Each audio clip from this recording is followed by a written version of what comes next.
Shanghai food delivery worker angrily beats traffic police. Are you forcing me to rebel? Sedan suddenly hits pedestrians in busy Changsha. Horrifying scene. Covering up the truth?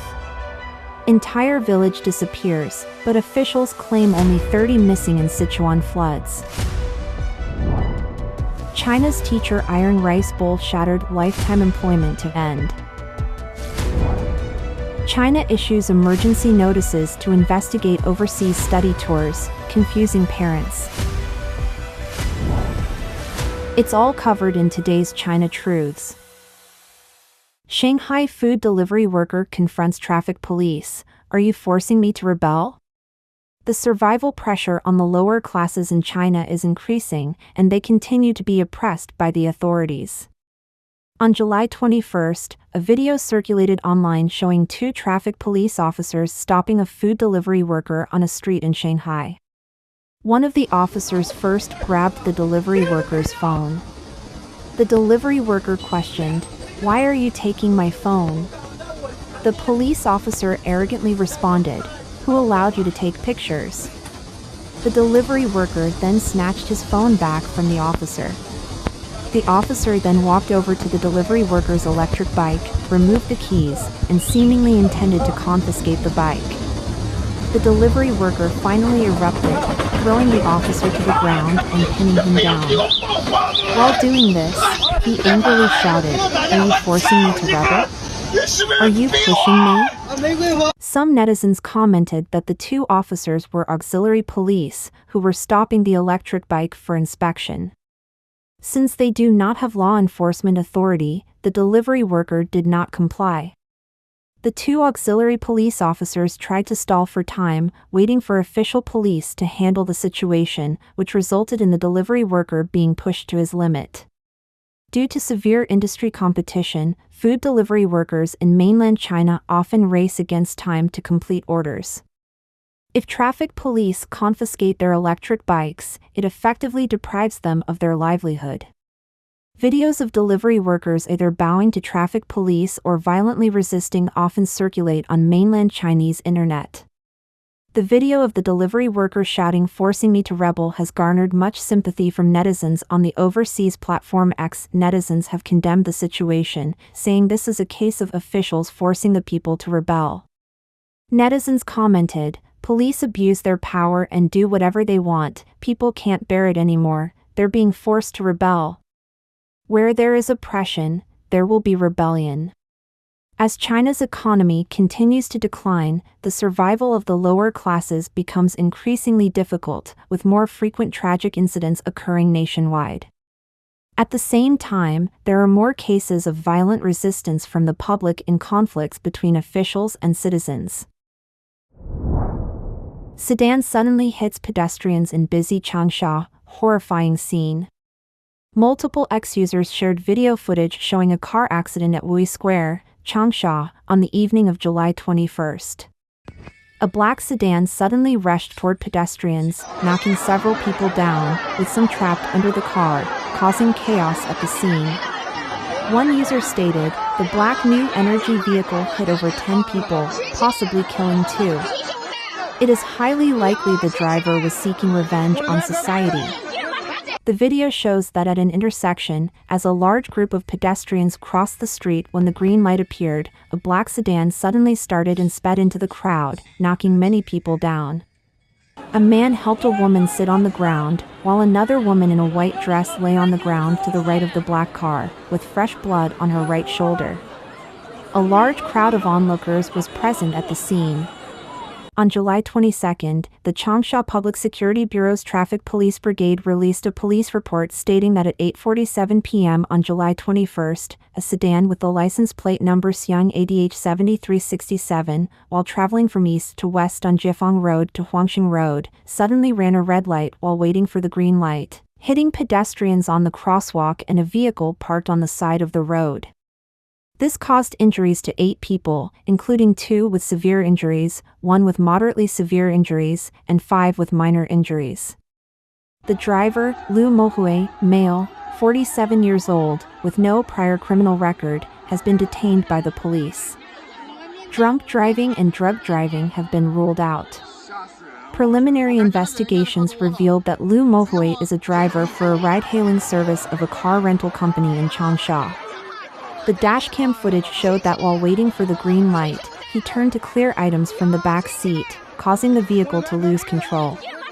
Many Hunan residents on the mainland Douyin platform commented, "I was at the scene yesterday, and the ground was a mess, with shoes and hats everywhere."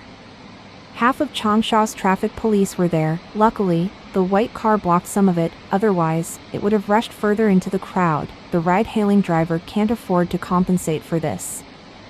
"I was there yesterday, and many people were crying. It was terrifying." Covering up the truth? Entire village disappears, but officials claim only 30 missing in Sichuan floods. According to Xinhua News Agency, around 2:30 a.m. on July 20th, heavy rain in Xinhua Village, Malie Township, Hanyuan County, Yun, Sichuan, caused the Malie River to flood, destroying multiple houses and leaving over 30 people missing.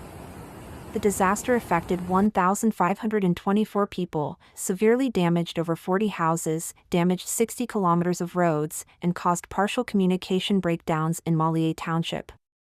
The Hanyuan County government held a press conference stating that as of 8 p.m. on July 20th, the 7.20 flash flood in Malie Township had resulted in 4 missing persons found alive, 8 confirmed dead.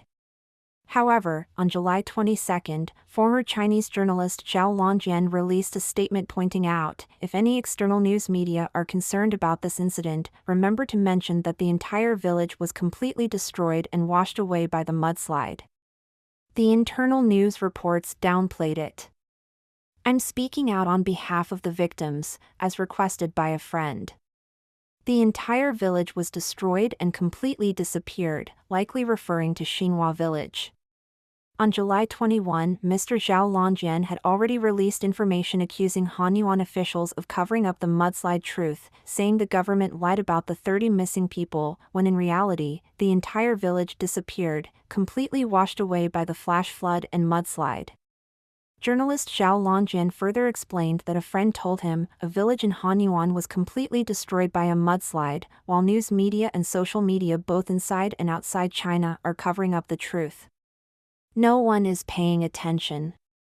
It's a particularly tragic and urgent crisis.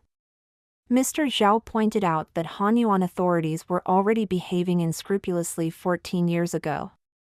He recounted that in 2010, he and a news team went to Hanyuan to interview displaced residents affected by hydropower dam construction and environmental damage. They faced fierce obstruction from government departments, experiencing danger, terror, and solemnity for the first time. He noted that the tragic situation caused by this flash flood was predicted 14 years ago. Mr. Zhao stated that before 2010, there were already conflicts between large numbers of Hanyuan's original residents and hydropower dam interest groups, with fatalities occurring and being suppressed by the media. Mr. Zhao said the original fertile lands had turned into reservoirs, and the residents were driven to steep mountains, living in dangerous relocation housing provided by the government, in areas prone to mudslides. The news team saw villagers kneeling en masse, pleading for their hardships to be reported, but found it extremely difficult to publish their interviews. He said, "The conflict between Hanyuan's hydropower projects and local residents' interests has never ceased. The victims of ecological disasters have never stopped resisting." The large mudslide on July 20th, 2024, is the inevitable result of ecological destruction that started over a decade ago. China's teacher iron rice bowl shattered lifetime employment to end. Recently, Urban Finance reports that Tianjin's Sichuan District Education Bureau has released a new policy, implementation measures for the employment management of primary and secondary school teachers in Sichuan District, ending the traditional lifetime employment system for teachers and sparking public debate. Starting August 1, 2024, the policy will apply to teachers in public primary and secondary schools, kindergartens, and special education schools in Sichuan District. Teachers will now be hired on 3-year contracts, with performance assessments determining their job security. If a teacher fails to meet standards, they can be dismissed.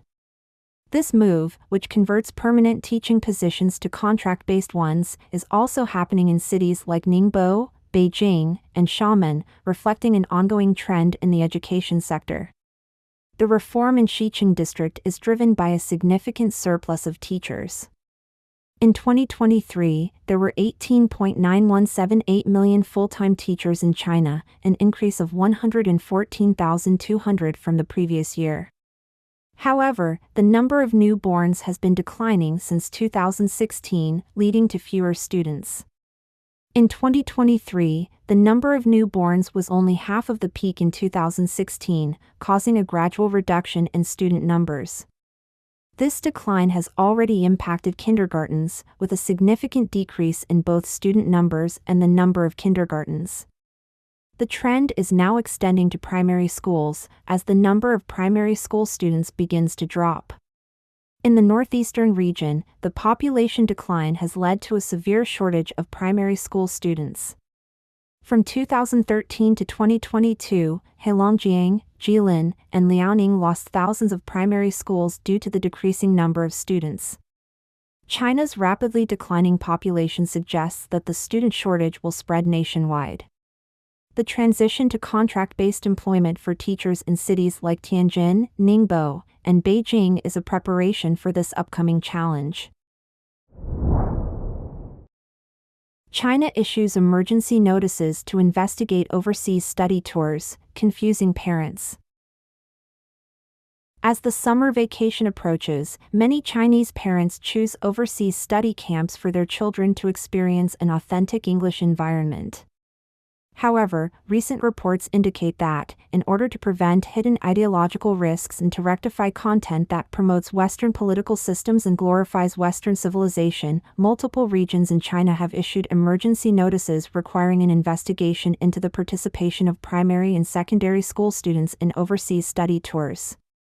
According to reports from Tsingtao Daily and United Daily News, a red-headed document from the Hunan Provincial Department of Education circulating on Bilibili and Sino Weibo stated that to implement the Ministry of Education's work requirements, local education and cultural tourism departments must collaborate to conduct a comprehensive investigation into primary and secondary school students' overseas study tours.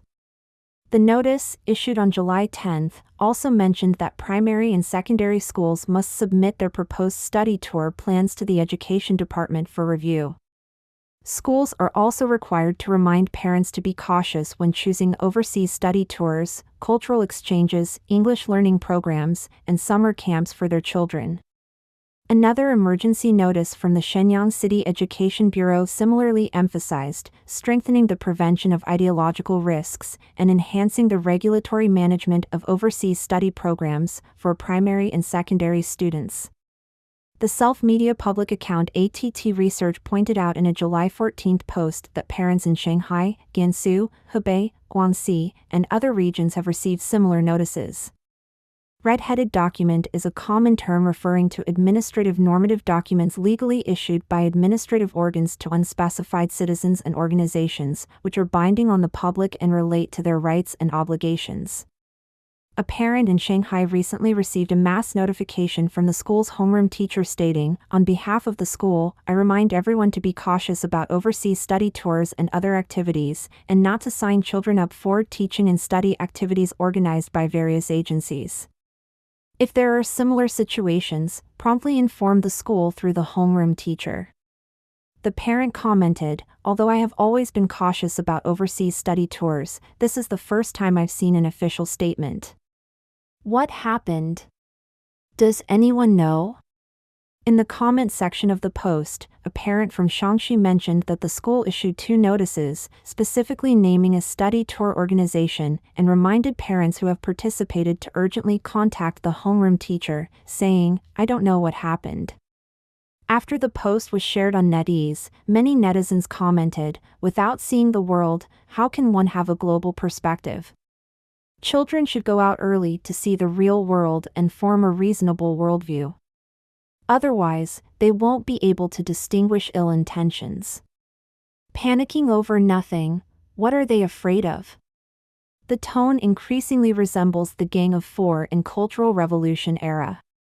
A study tour organization in Chengdu introduced a tour to the US in mid-March, offering a 13-day trip for 48,300 yuan. The tour included deep visits to 7 top universities in the US, exploring the MIT Museum, touring Yale University's Rare Book Library, and attending academic lectures at Harvard University. Don't forget to comment in the section below to share your opinions on today's topic with us. If you find the information helpful, please share this video with a friend to watch together. This will be a great source of motivation for our team to produce more and more quality and reliable videos. And also don't forget to like and subscribe to see more interesting topics from China Truths. Thank you for tuning in.